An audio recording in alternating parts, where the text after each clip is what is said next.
My parents impressed on me the values that you work hard for what you want in life, that your word is your bond, and you do what you say and keep your promise. And Laura Bush was nothing but gracious and helpful, and her team was right there for my team all throughout this entire 8-year process. And your team is doing the same. We will do whatever they need to help them succeed. Did you have any advice for Mrs. Trump? You know, I didn't. We talked about the kids, but, you know, my offer to Melania was, you know, you really don't know what you don't know until you're here. Trump's latest meltdown reveals 3 psychological patterns that explain his bizarre obsession with the Obamas. When Michelle recently commented on his marriage dynamics, he didn't just disagree, he completely lost control, posting unhinged rants that read like they were typed with angry fists. In the next few minutes, I'll walk you through the exact triggers in Michelle's speech that set him off, show you the receipts of his embarrassing response, and break down why Michelle Obama remains the one person who can consistently expose Trump's deepest insecurities. You won't believe what he accidentally admitted in his attempt to defend himself. Before we move on, I'd like to ask you a small favor. If you appreciate this content, please take a second to like this video and subscribe to the channel. Over 98% of you watch the videos without subscribing. It costs you nothing, but it makes a huge difference to us. So, did you click the subscribe button?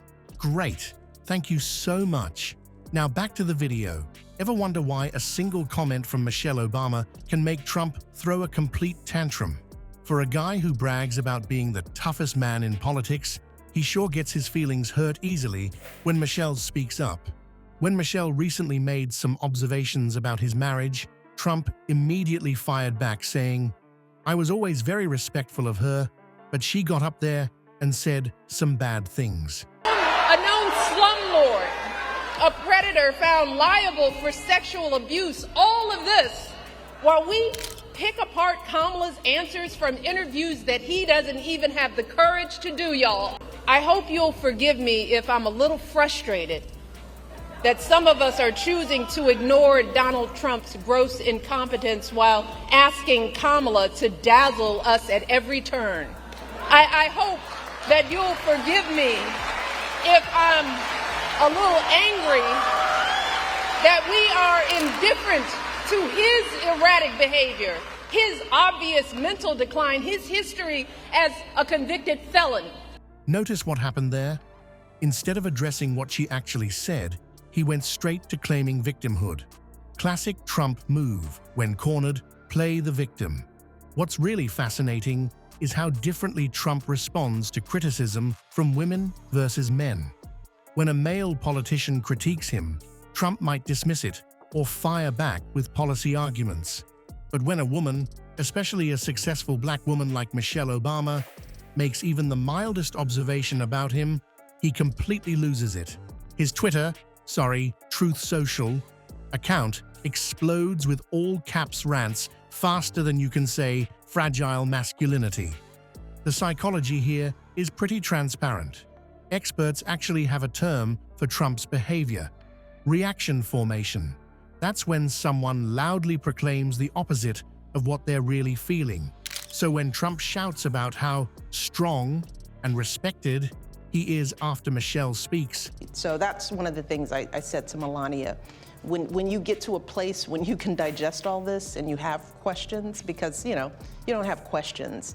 Because a vote for him is a vote against us, against our health, against our worth. So the door is open, as I've told her, and as Laura Bush told me, you know, and as other first ladies told me. So I'm not new in this going high thing. I mean, I'm modeling, I'm modeling what was done for me by the Bushes. Right. What he's actually revealing is his inner panic and deep insecurity. But why does Michelle, in particular, trigger such a meltdown? It's not just that she's a woman criticizing him. It's that she represents everything Trump can't handle: a successful, educated woman who doesn't need his approval or validation, to thrive. Her mere existence challenges his worldview, where women are supposed to stay in their place and admire him. Have you ever watched footage of Melania and Donald at public events? The stiffness, the awkward hand-swatting, the forced smiles. Now compare that to Michelle and Barack's genuine partnership. The natural way they support each other, laugh together, and clearly enjoy each other's company. That contrast creates a comparison Trump absolutely can't stand. Please do not hand our fates over to the likes of Trump, who knows nothing about us, who has shown deep contempt for us. Barack and I were raised with so many of the same values. Like, you work hard for what you want in life. That your word is your bond, that you do what you say you're gonna do. What am I supposed to do with this gift? And everyone cleared out and no one would come and take the box. And I'm thinking, do we take it was a lovely frame. There's all this protocol. So they tell you that you're gonna do this, they're gonna stand here. And never before do you get this gift. So I'm sort of like, okay. It's like holding up a mirror that reflects everything missing in his own relationships. What's especially telling is that Michelle didn't even need to mention Trump by name to completely unravel him. She simply spoke about marriage dynamics and respect for women, and Trump immediately felt attacked. When someone reacts that defensively to general statements about healthy relationships, they're telling on themselves. Trump's obsession with the Obamas goes way deeper than just political rivalry. It's about a fundamental insecurity that someone he perceives as less than, given his long history of racist comments, has achieved something he desperately wants but can't buy: genuine respect and admiration. All his gold-plated toilets and tacky towers can't purchase what the Obamas earned through character and substance. The most revealing part of Trump's reaction is his fixation on being disrespected. When he claims Michelle was nasty to him, what he's really saying is that she failed to show him the deference he believes he's entitled to. In Trump's world, women should either praise him or stay silent. A woman speaking truth without seeking his approval first is, to him, an act of aggression. This pattern of Trump's isn't new.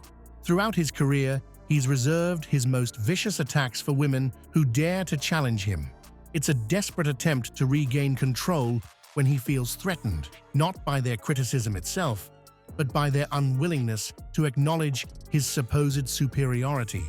There's a reason Michelle Obama doesn't even need to say Trump's name to make him lose his mind. When she said, "When they go low, we go high," she wasn't just making a cute slogan. She was showing the entire world what actual leadership looks like. Meanwhile, Trump's screaming in all caps on social media like a toddler who dropped his ice cream cone. What really gets under Orange Man's skin isn't just criticism, it's that Michelle represents everything he isn't: dignified, intelligent, and genuinely respected. Recent polls show voters see Trump's temperament as about as stable as a porta potty in a hurricane, which explains why he gets so defensive when Michelle speaks. The next time you see Grumpy Trumpy explode at a woman for daring to speak truth, remember, it's not about her words. It's about him being terrified. We'll all see he's just a scared little man hiding behind a very bad spray tan and an even worse comb-over.